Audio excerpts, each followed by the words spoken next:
This episode was produced on Darwell land. Sovereignty was never ceded. This podcast is recommended for mature audiences. The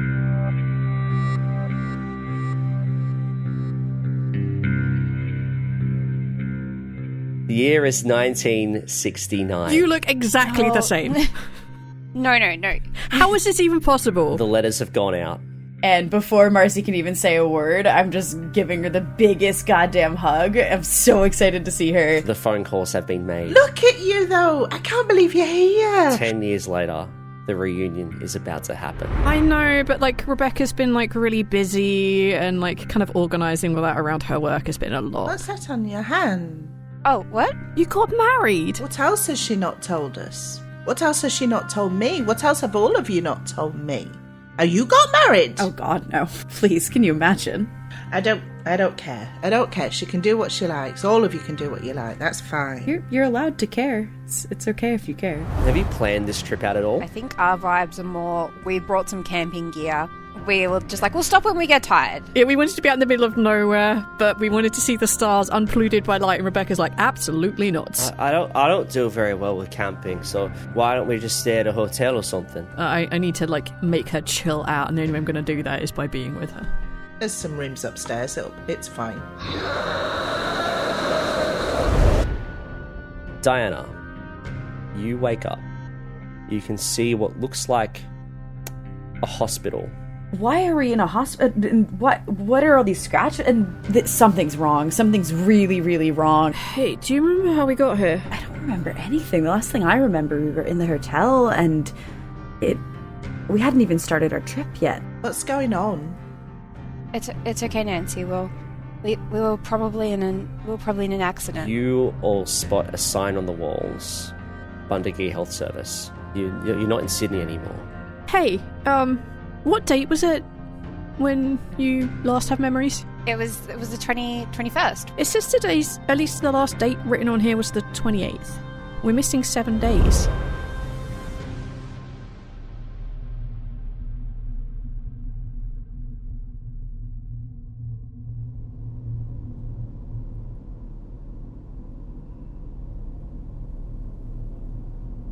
Oh, patient notes usually also have a backdated when they were admitted. Is there an admitted date on here? Yeah, you probably can scroll through the notes. You can see you were admitted on the 26th.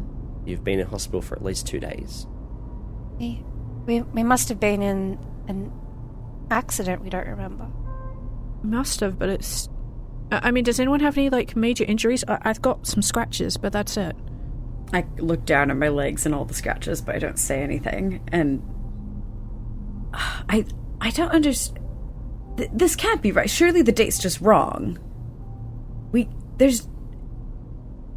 don't just black out and forget 5 days of our life. That's not how this works. How And it would be really weird for us to all black out at the same time and all wake up at the same time. That's just...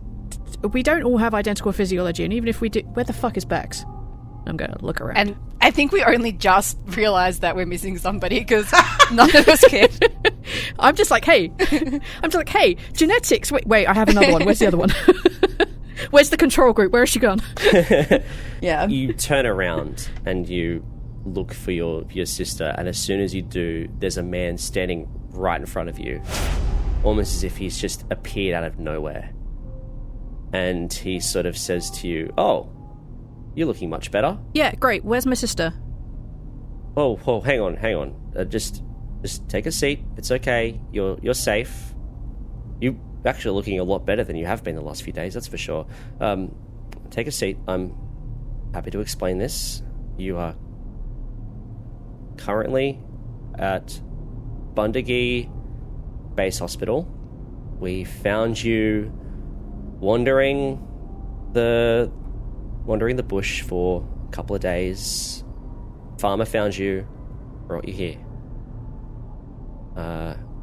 It would appear that you have been suffering from memory loss. You've been suffering from blackouts. I'm Dr. Williams. I've been looking after you for the last 2 days, and Sure, the police want to speak to you as well, but for the moment, just please rest, and we'll do some tests, and if you're looking better, then you can leave. Sound good? Did you not already do tests? Yes, we've done tests for the last 2 days. You don't remember? No. No, but I mean, the cause of it, did you find, like, in... That we don't know. Very few injuries, just some scratches, but we are just concerned about your memory loss as a main thing. So if it starts to come back... Okay, that's great, wonderful, we're alive, wonderful, fantastic. You can worry about us. Where the hell is my sister? It's just you that came in. Okay, then you definitely need to bring the police here now, because they need to find her. She's out there on her own. Yes. The police are on their way.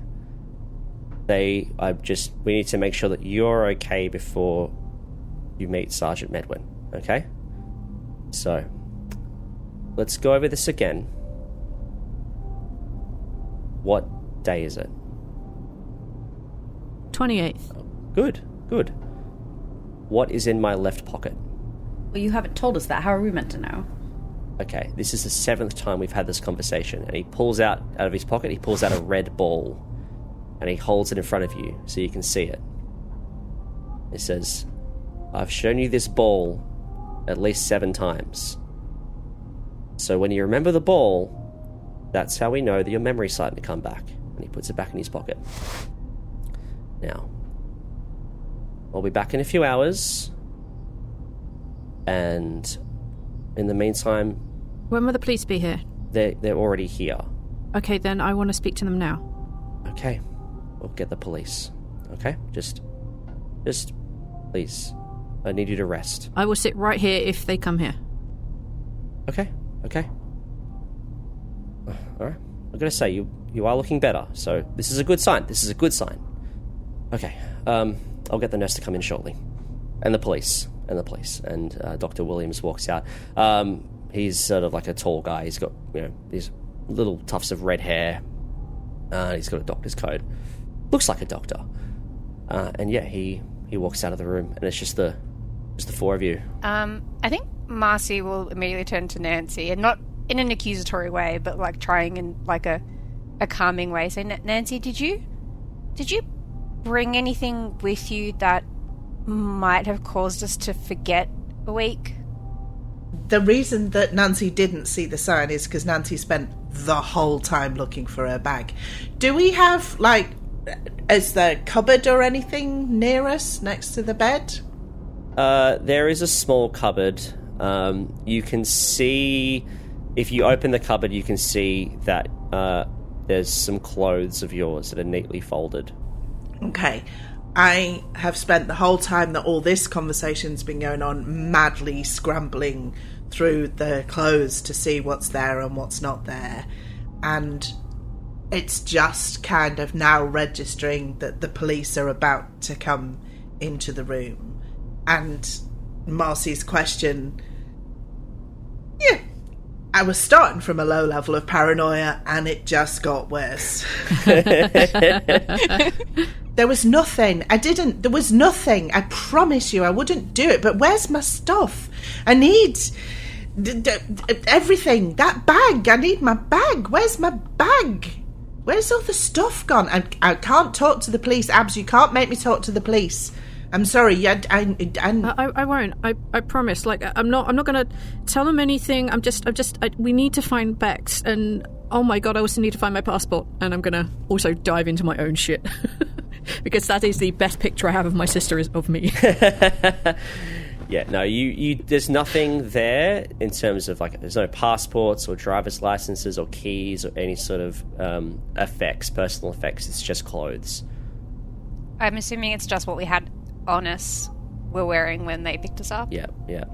I will say this, Marcey, you look down at your left hand and your wedding ring is missing.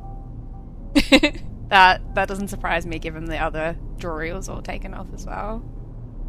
I think she's just sort of been subconsciously playing with her ring finger, you know how you sort of twirl your ring. She's sort of just been doing the same motion but on her skin the whole as an anxious.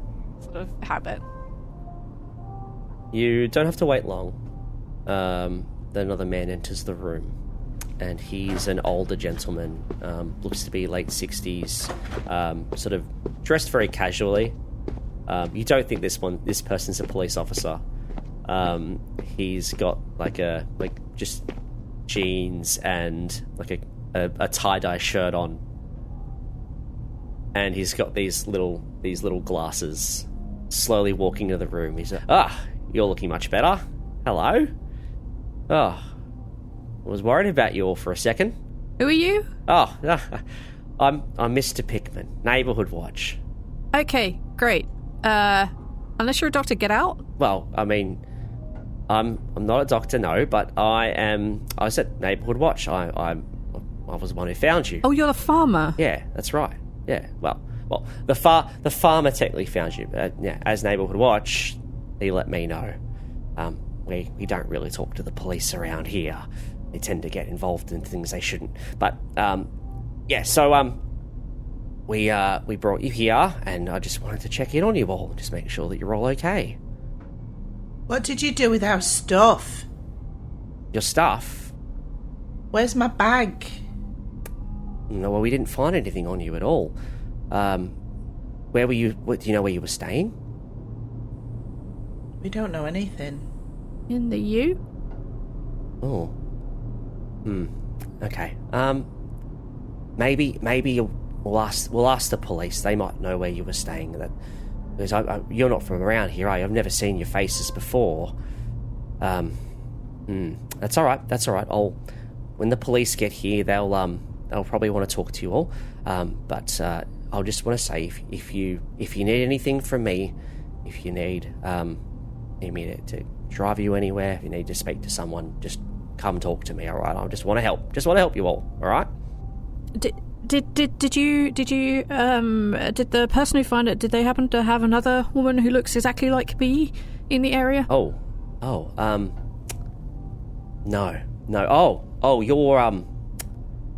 You're the...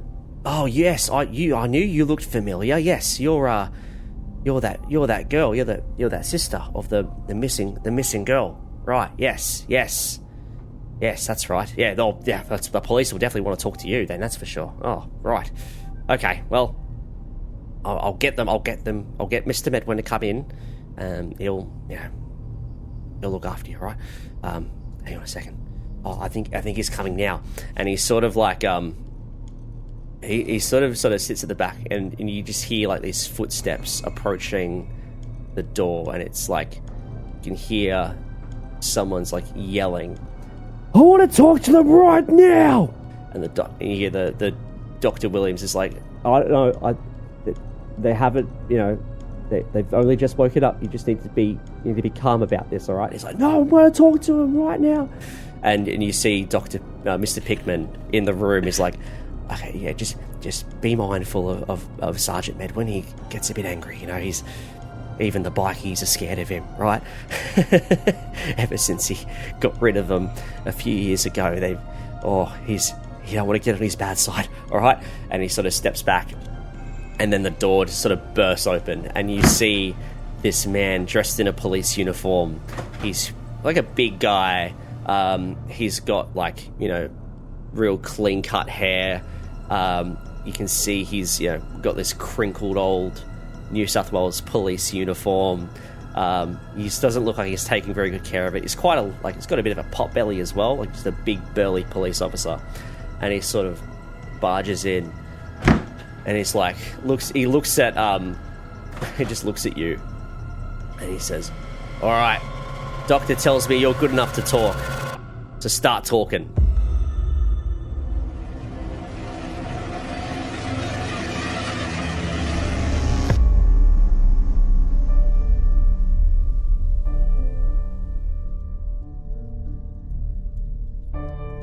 The Fumbled Anthology presents The Burning Stars, a Call of Cthulhu scenario written by David Conyers, adapted by Alex Green, starring Danica Nowakowski as Marcey Jones, Jamie Mercado as Diana Kessler,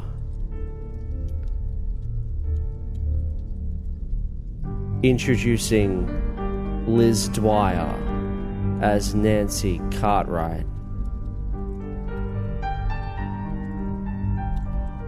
and special guest from the sprouting actual play podcast, Volonda as Abigail Waters, Alex Green is your keeper of arcane lore, and everyone else.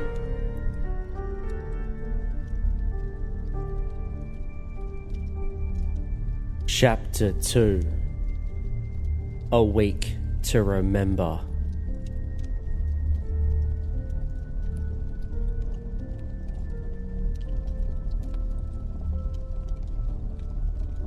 I think Marcey will sort of take a step forward, kind of almost protectively, like in front of the group. And she's also, I don't think she'd be intimidated by this. Like, I don't think Diana probably would be either. Like, they're both women working in male-dominated fields. They just are so used to men blustering. Like, until there's any show of anything behind it, she's just like, whatever. So Marcey will step forward in front of the group and say, have you tried to speak with us before today? We don't have any memories before today, and we're missing a week. You're missing a week? Yes, that is what I said. Yeah, likely story. Right. Here's the thing, right? I've got someone out in the bush, missing for 5 days, and you have just come out of nowhere. You've been pestering me all week about this, gone into the bush by yourself, bloody nearly died. So, where are they? Where are the others? What? Yeah, fantastic question. Where is my sister? Oh, I've been trying to look for her. Wait, your sister? Fucking hell. Can't keep up. Alright, I've been trying to look for him for the last week, or the last few days, and all you've done has been a thorn in my side, right? So, where are they? Where are the boys? Marcey will do an exaggerated, shrug and look around the room, perhaps they're in the cupboard. Oh, let me check under the bed. Put my head under the bed. Nope. Oh, now you get a fucking attitude. Good grief. Alright. So you don't know anything. You don't know anything about the last, 5 days or something? And the doctor's, looking at him yes, I've been trying to tell you for the last, 30 minutes. They have their memory loss. Alright, psychiatrist told me count to 10. 1, 2, 3. He's see him taking breaths. He's alright. Sorry. I went in a bit hard. It's been stressful. Alright. So, what can you tell me about Rebecca? You went looking for her, right? Well, I don't know. The last thing that any of us remember is before we left. I was in the hotel room with Bex and we were talking and then we went to sleep, and these guys say the last thing they remember was the hotel they were staying at, and that's it. That's the last thing we remember, and that was on the 21st. Wait, the Bundagi Motel? No, what? No, this place in Sydney called the Elysium. In Sydney? Fuck, you're crazy. Alright. So, we've been looking for Rebecca Waters. You were with a group of people. And you were wandering around town causing all sorts of nonsense, trying to find her. And now you're here. The way I see it, people are starting to think it's you.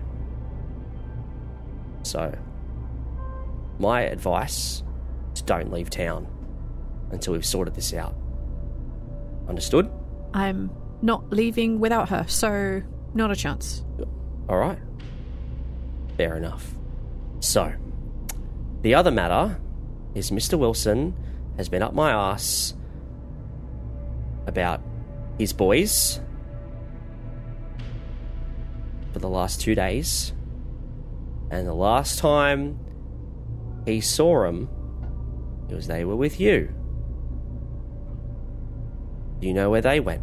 We don't remember anything. All right. And the doctor's there on the side, but it's all right. It's all right. Look, don't. Look, we don't remember anything. We're missing people. We're missing time. We have no idea what's going on. And coming in treating us like we're supposed to know all this stuff is absolutely ridiculous. We remember nothing. Help us. The doctor at this point is like, okay, Sergeant, I think you need to give them some rest. And you see Mr. Pickman in the background saying, yeah, I think they should leave. And the sergeant's just like, oh, fucking hell, useless, and then walks out of the room. And the doctor says, I'm really sorry about him. He can get a bit blustery at times, but he means well. He's just trying to help in his own way. I'll be back in an hour or so to run some more tests, okay? We'll be back shortly. And, he leaves the room, and it's just you and Mr. Pickman. And Mr. Pickman's like, ooh, that could have gone worse, eh? He's a little chuckle to himself. And he says, I'll be back as well. Remember, red ball, yeah? Yeah? We'll get you out of here soon, okay? And he leaves the room as well. And it's just you. If there's anything small to kick in this room, I'm kicking it. Yeah, there's a little trash can. Yeah, 100% that goes flying across the board. Yeah, that's fine. That happens. I am off the bed, ripping the cannula out. I'm pulling the clothes out of the cupboard. I am just putting clothes on because I'm out of here. There's no way I'm staying here. Okay, yeah. I've also ripped the cannula. I think I've ripped the cannula out at some point over the course of the conversation. And I'm just sitting on the edge of the bed, absolutely dumbfounded, but I'm kind of stewing. Like, I'm pretty angry, and I don't think I've said anything because I'm afraid of what I'm going to say. Marcey, I think, has now started to look for her clothes, and while she's looking for her clothes, she's saying, we don't have to wait around in here just because they told us to. If we've been looking around this town for your sister for a few days, someone must remember us and remember where we've been and what we've been looking for. We can find her on our own. That detective seemed completely useless. He couldn't even remember that we'd forgotten things. Yeah, you're right. He's just no, yeah. Okay, let's get dressed. They can't keep us here, right? No matter what they say, they can't keep us here. We're not actually crazy, so we can just put our clothes on and we can leave. And if there is something really wrong with us, then we can come back. But we shouldn't have to be stuck here. Don't talk to the pigs. It's not happening. We have to leave. Yeah, we'll retrace our steps and we'll find Rebecca. We'll find her. While you're talking about leaving, perhaps Nancy, you've already got your clothes on. You're about to walk out the door, and similar to last time, you turn and you see this time a nurse just apparate out of nowhere. She's holding a tray of food, just either breakfast or lunch. You can't really tell. And she has one look at you, and she just, for some reason, her face is just one of horror. She's a darker woman. She's short, probably indigenous. And yeah, she just looks at you in horror. She lets out her and then drops the plate of food on the floor, and it all goes everywhere. And you see her sort of take a step back, and then another step back. She's sort of holding herself in the doorframe, and she whispers something to herself. And she runs out of the room. And give me a listen roll, all of you, to see if you heard what she whispered. I was going to run after her. Okay, you can do that. Oh, I'm deaf. I did not I did not hear that at all. That is a big fail, but not a fumble. Hard success. Perfect. Glad one of us has ears. 84 on a 20, so, it could have been worse. All right. Abigail was probably the closest person, and you just hear her whispering, "Oh, there's bad spirits surrounding. There's bad spirits. Too many crows. And she runs out of the room, down the hallway. I just have a very confused look on my face because I'm not really sure. Huh? The shit. And at that point, not even a minute after that happens, maybe you've all decided, no, that's it, we're fucking leaving.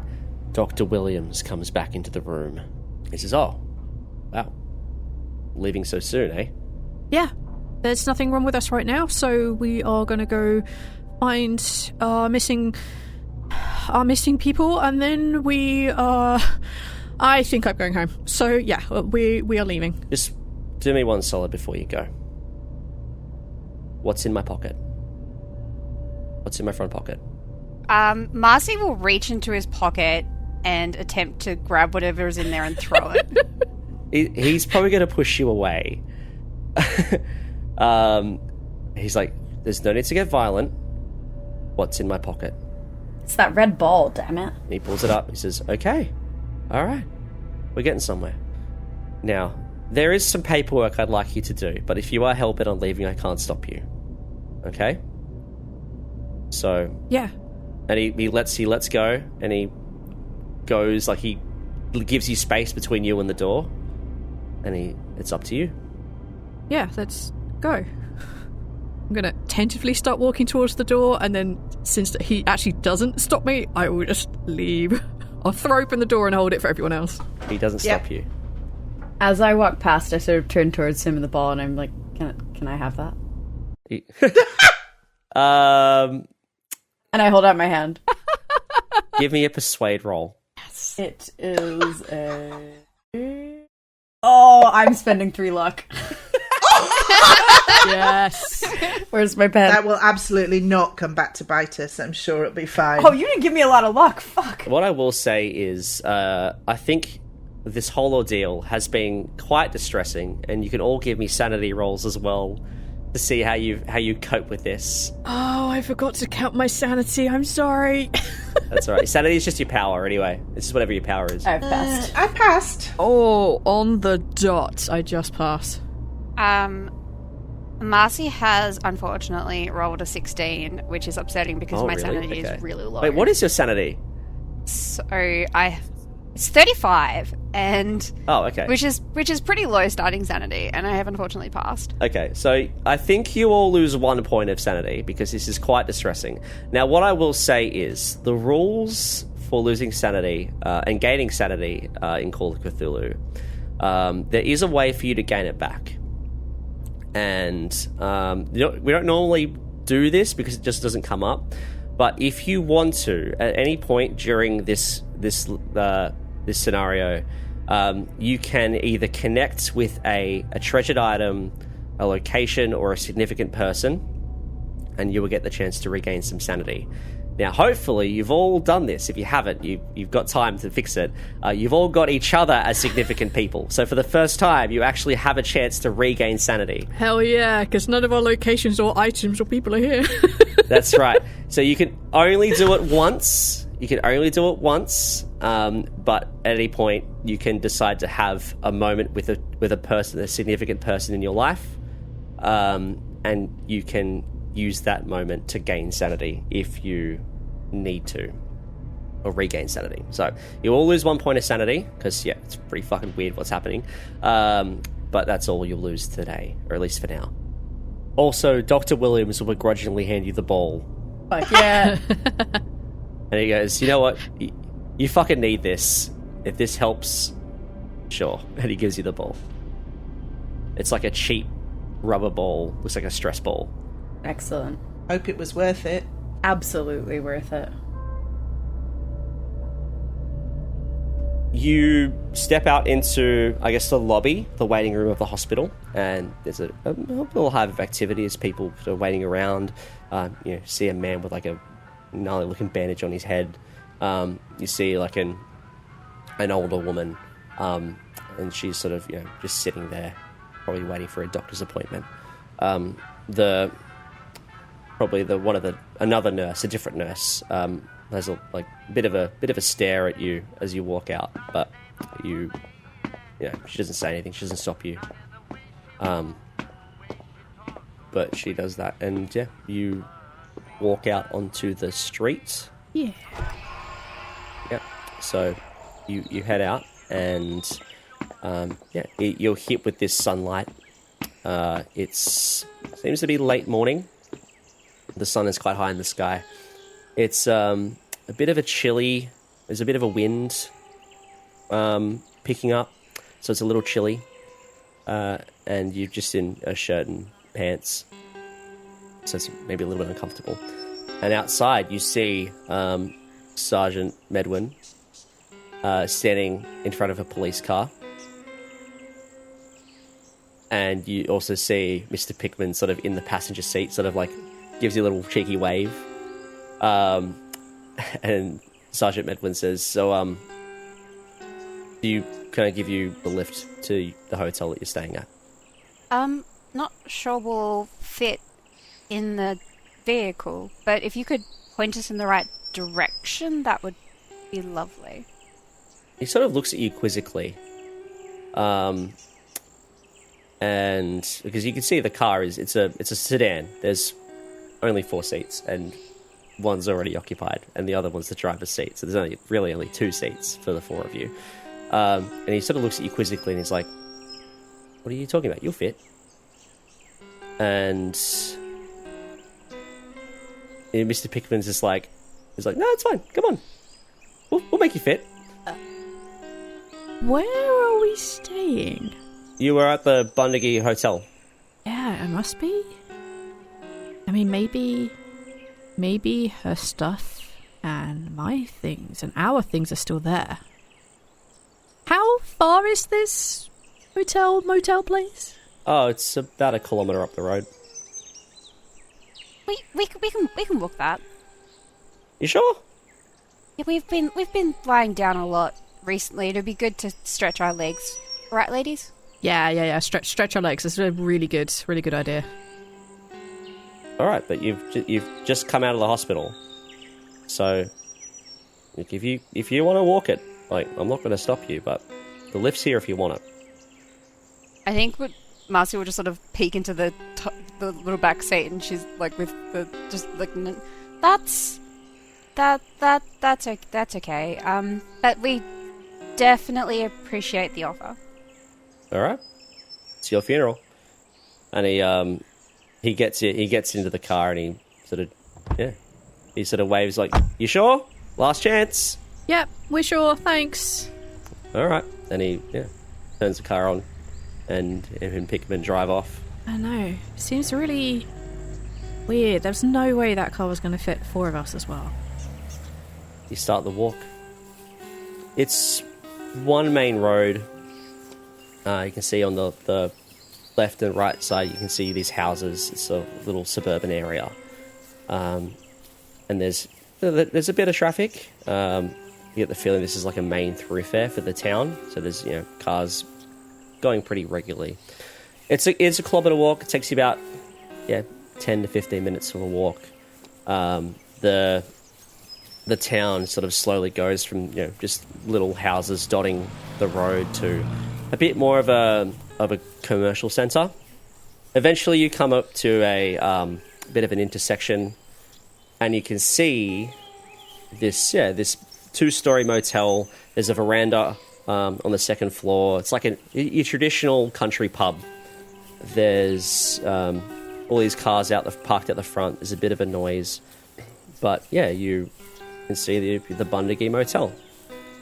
Is Diana's car parked at the front? No. I guess we go in and ask. Yeah. Yep. They recognise us, and if our stuff is here, and if your car is around the back somewhere, maybe. It's as good a start as any. Yeah, let's do that. And yeah, we walk in. Yep. So you enter the pub, and there's a few people around. It's still early morning, so the only people here are the drunks and maybe a couple of tradies having an early lunch. As you walk in, you notice that the on the bar itself, you can see, looks like someone set up like an ornament.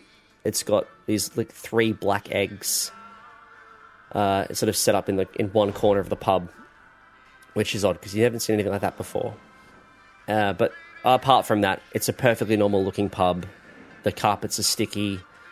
They're playing the Seekers.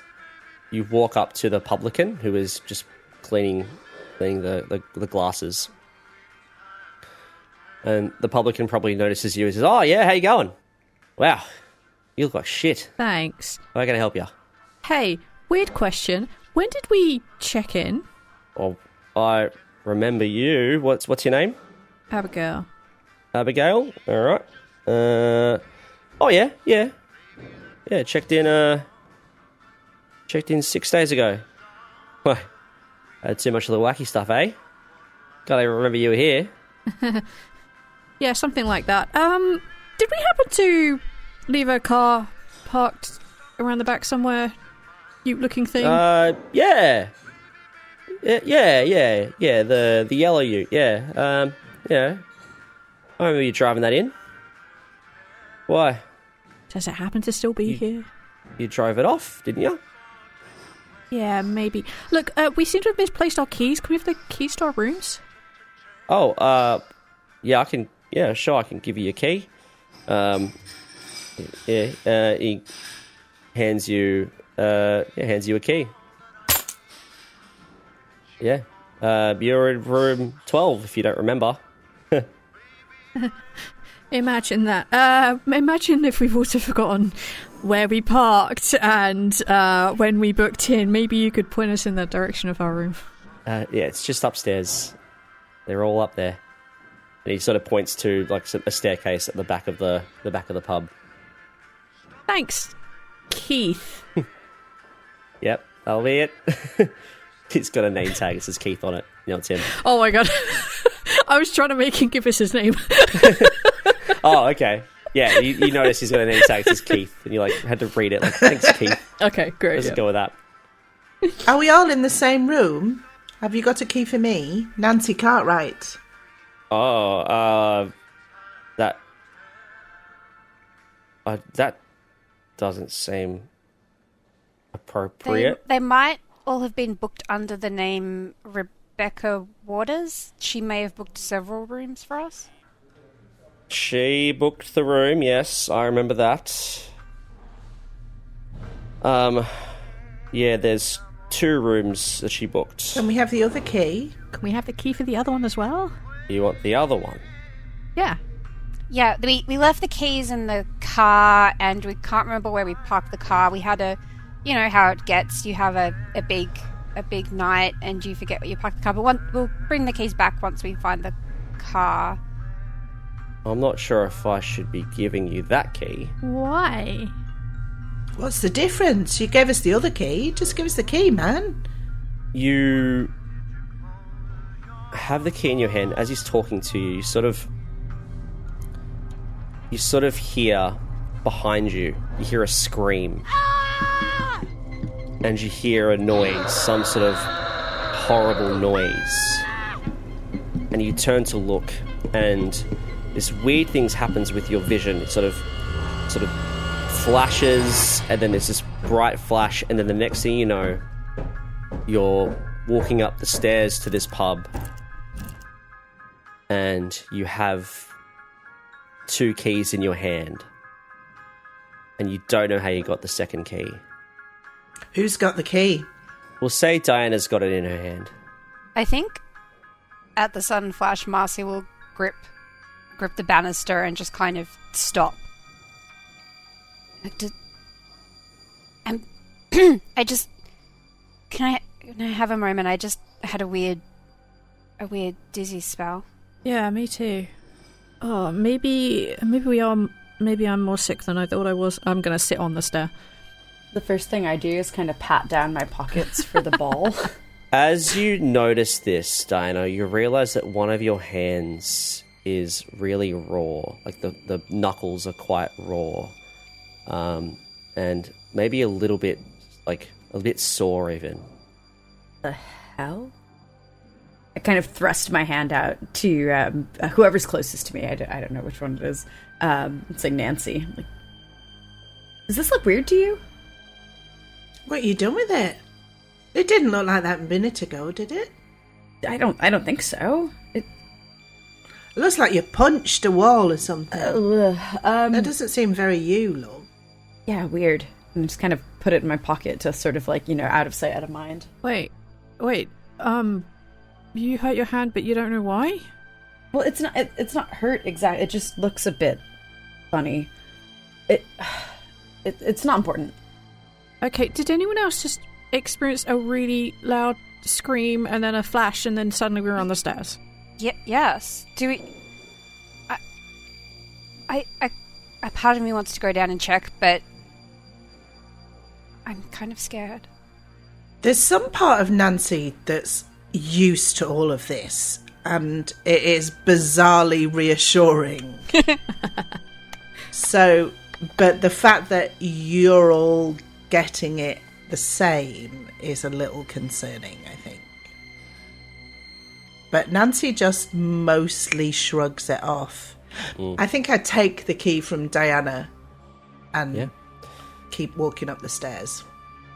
You reach the top of the stairs. It's like a landing, and you can see these sort of rooms covering all sides of the hallway.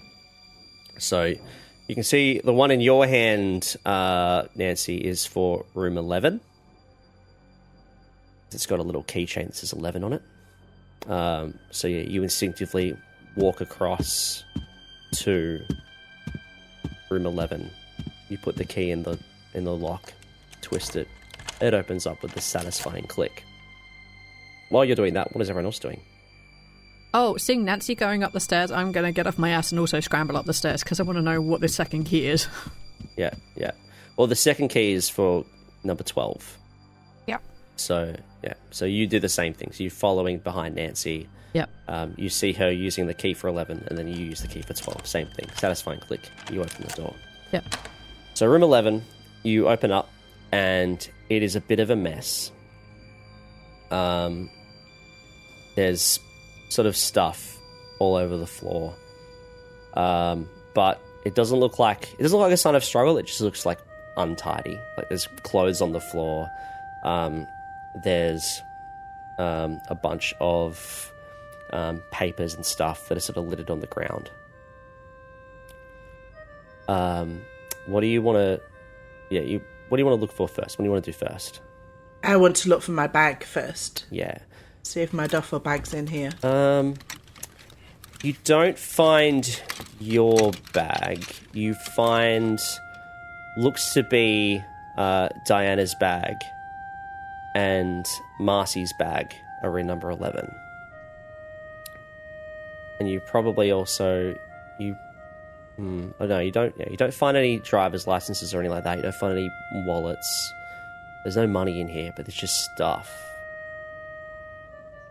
I will say you see the papers on the ground, and you do see a little New South Wales police logo on one of the papers.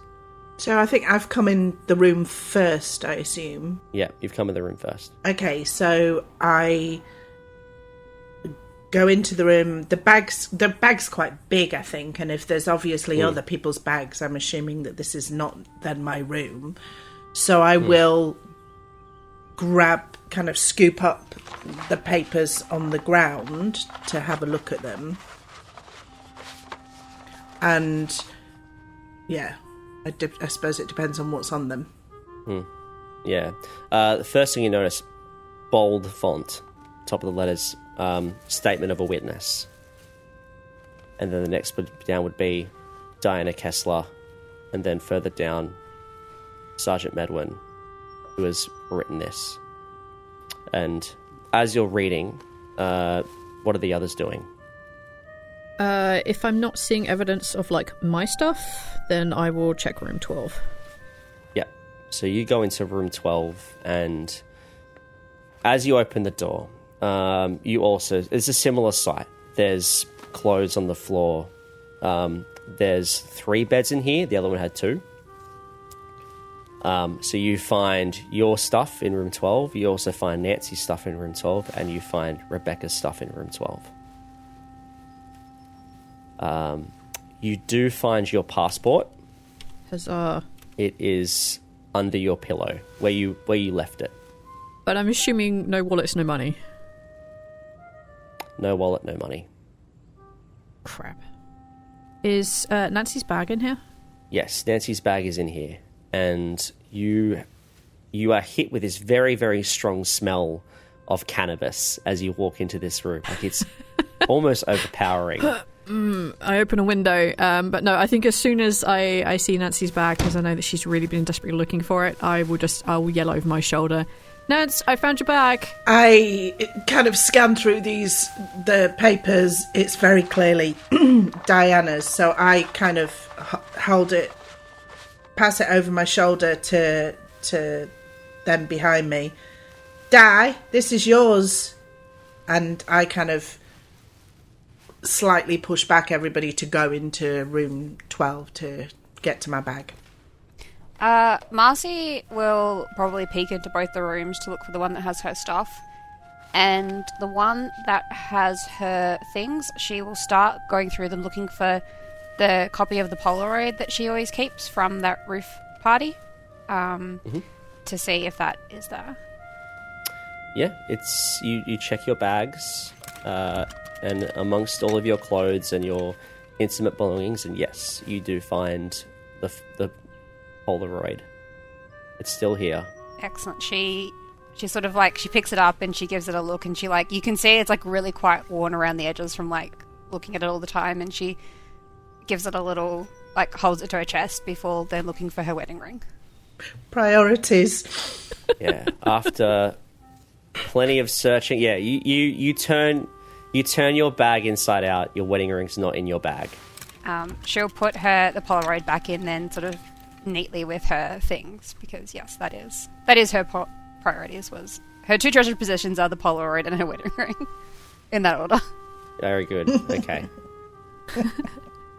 So, as you're looking around the room, Abigail, you notice in the corner near Rebecca's bed, it's a bundle of sticks that are connected to each other. Looks to be like a cross formation, and then followed by like a stick going straight up. Almost looks like a star, with a triangle in the middle, and there's quite a large nick, like a bend at the top. And this one's probably about no more than, say, 30 centimeters by 30 centimeters, if you had to put it in a square. But it's sitting on Rebecca's pillow, almost sort of propped up against the wall. Would I have any idea what this is? No. Okay. Hey, Nance, did you by any chance make this? Do you recognise this at all? And I'll hold up the star made of sticks. I'm rummaging through my bag and look over distractedly and go, no, it's nothing to do with me. Huh. Okay. Weird. I'm gonna go through Rebecca's things. Did she leave anything behind that I would expect her to have taken with her? So you find in amongst the 3 or 4 power suits that she brought, I don't think you find anything like any personal effects from her either. So there's no wallet, no keys, no passport. So she's all her stuff. It's just her clothes and her toiletries and that is still here. Yeah. So Diana, you've been handed this witness statement that you seem to have written out. It's telling a story of how you met 3 men at the Embassy Cafe on Prince Street. The men invited you and your friends to a house party at 31 Farm Lane, which you don't know where that is. You went to the party, all of you, and you specifically explained that it was the 5 of you, so Rebecca was still there at this point. You all drank, you all smoked cannabis. You saw Rebecca and Abby having a fight about something, but he doesn't specify in this witness statement what that fight was about. And then you saw Rebecca leaving the party, and then you mentioned that was the last time you saw her. It also says in the witness statement that these boys would not let you all leave to look for her. And then Diana punched one of them, or you, Diana, punched one of them in the face. And it gave you enough time for you all to get out of there. And you walked back into town until you found a taxi. And then you made it back to the hotel. You also find, while you're reading this, maybe you have a glance over at like a small desk in the corner.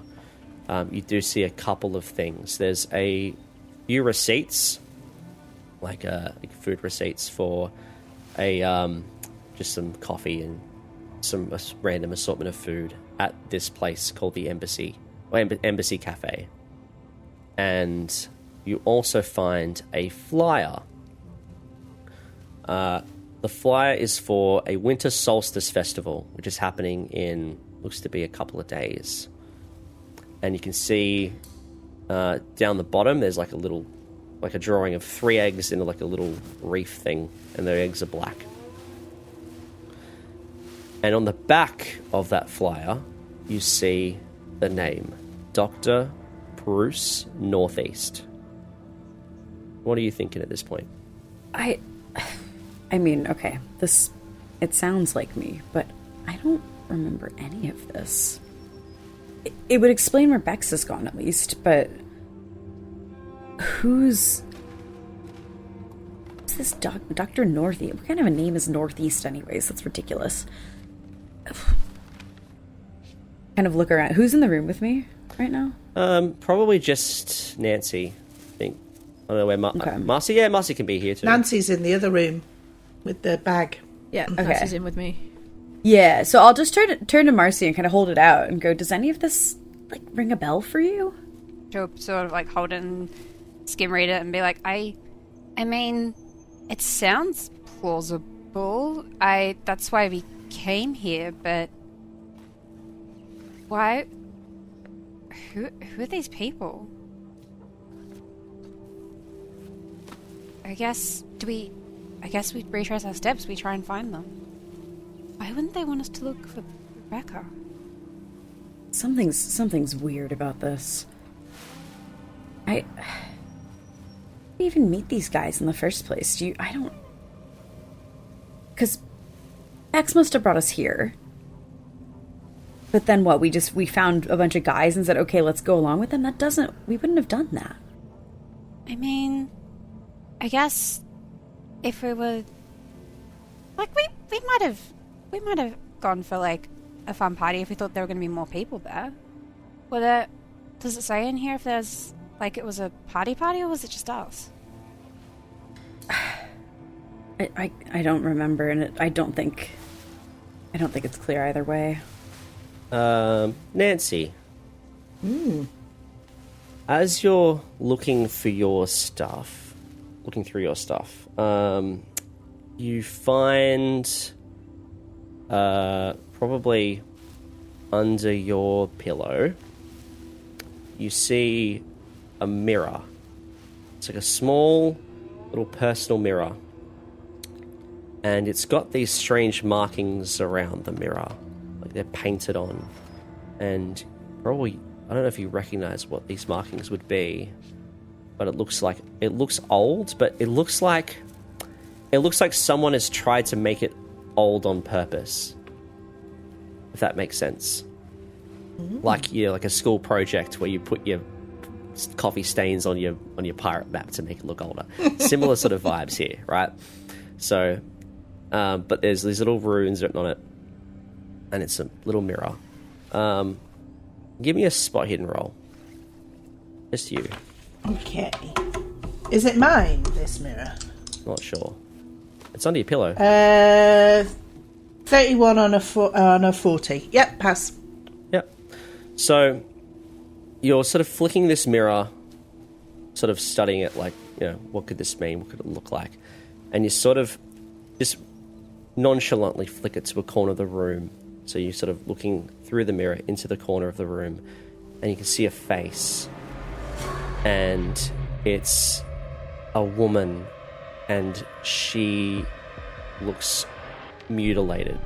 One eye is missing, the other eye is scratched. You can see a bit of brain matter, her hair is matted, and she has her jaw looks like it's dislocated, and it's contorted in this horrible expression of pain and anguish and horror. And you quickly flick back out of fear, and you flick again, and it's gone. I whip round to see if it's behind me. Yeah, you whip round to see if it's behind you, and it's gone. Give me a sanity roll. Oh, dear God. All right, 85 on a 49. Okay. Whoops. Yeah. You only lose 1 point of sanity. Huzzah! Oh, good. Just think you're having a bad trip still. Yeah, I think that's what it is, right? It was fleeting, yeah. But you definitely, you probably gasp in horror at this, and you sort of whip around and it's not there. And you probably take a deep breath, like, whew. Are you okay? Did you see that? Is this your mirror? No. I look at the mirror. It's under my pillow. Well, then maybe it's yours? Maybe you brought it while we were missing time? I don't like it if it is. The thing in the corner. Did you see the thing in the corner? No. I look at all the corners if I see anything at all. Yeah. No, you don't see it. I think this may be a pattern with us, that you all think I'm slightly weird and just metaphorically pat me on the arm and go, "No, dear, it's all fine." I think I put the mirror in the top of my bag. Yeah. Okay, do that. So you can add that to your inventory sheet as well. You can see you have a mirror with strange markings. Ooh, spooky mirror. Spooky mirror. You have picked up a spooky mirror. And I have a red ball. And you have a red ball. You put that in as well. I am not picking up the weird star stick. That's just staying in the corner. That's totally valid. Okay. Are you all going to do a bit more searching? There might be more things to find. You can give me a spot hidden roll. You mentioned that the room smells strongly of cannabis. Is that just my stuff, or is there more stuff? Just your room. Okay. Just your room. But is it mine that I brought from home, or is there more? Potentially. Give me a spot hidden roll. You can all give me a spot hidden roll. To look for drugs. Well, to see what else you can find. I have failed. Oh God, I'm rolling like dog shit. I fail. I passed. Fantastic. Regular success. So, all right, perfect. So, Diana, you walk into the bathroom, looking for sort of any other things that you can potentially find. And there's like a mirror. There's another mirror on the wall. Sort of like it opens up the medicine cupboard. So you pull open the medicine cupboard and you're looking for anything in there. You don't really find anything. Maybe like a prescription drug. If you had a prescription for anything, you maybe find it in there, but nothing of note. And then you pull the mirror back and somehow you don't see this, you don't see it happening, but somehow there is a card that is now stuck in the hinge of this cupboard. And it wasn't there when you walked in, it wasn't there when you opened it, but when you closed it, all of a sudden this card appeared.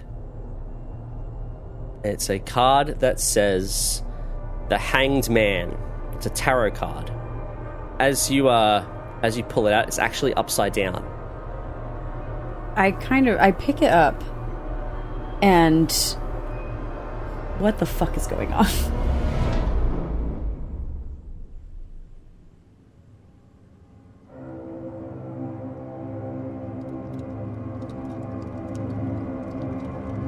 You have been listening to the Fumbled Anthology. New episodes are released every Sunday. For more information about the podcast, you can check out our website, fumbledanthology.com. Join us. You can also find us on Instagram and on YouTube by using the link in the show notes. And if you're feeling extra generous, you can check out our Patreon via the same link. If you enjoyed the episode, please consider shouting at us from the void by rating us on your chosen podcast platform or by leaving a nice review or comment. Every bit you do helps us grow our podcast. Thanks again to our guest player, Volonda. If you wish to hear more from them, check out the Sprouting Actual Play podcast on all your favourite podcast platforms. Thank you for listening. See you next week.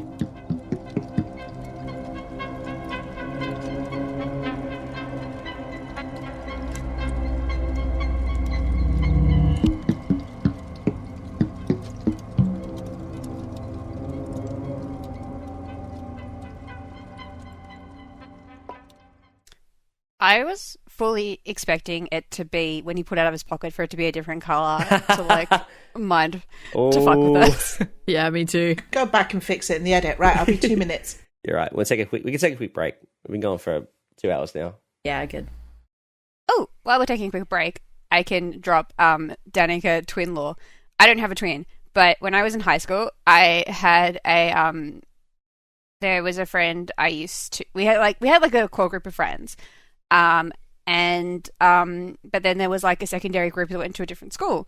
And so when we had like parties and we would drink and we had this group of friends, and there was this one friend that I kept forgetting the name of every time I saw him. And I felt really bad. I kept messing his name up. And then eventually I saw him with his twin brother. Ah. And it turned out that I was just only ever, for like a solid year, I'd only ever seen them one at a time. Oh, that's incredible. And I didn't realise that they were twins. That is like some incredible. That is the Prestige. You were in the Prestige for a year dealing with those two. Yeah, spoilers if you haven't seen the Prestige, by the way. It's a very good movie. Yeah. Yeah. I thought I was just rude and drunk and forgetting this person's name for like a year, but it turned out I just kept like meeting the other, like I'd be like, oh, you know, like let's see Andrew. He's like, no, that's not my name. I'm like, oh shit, I'm so sorry. That's incredible. They just never said anything until I saw them together. It was really weird. Oh dear.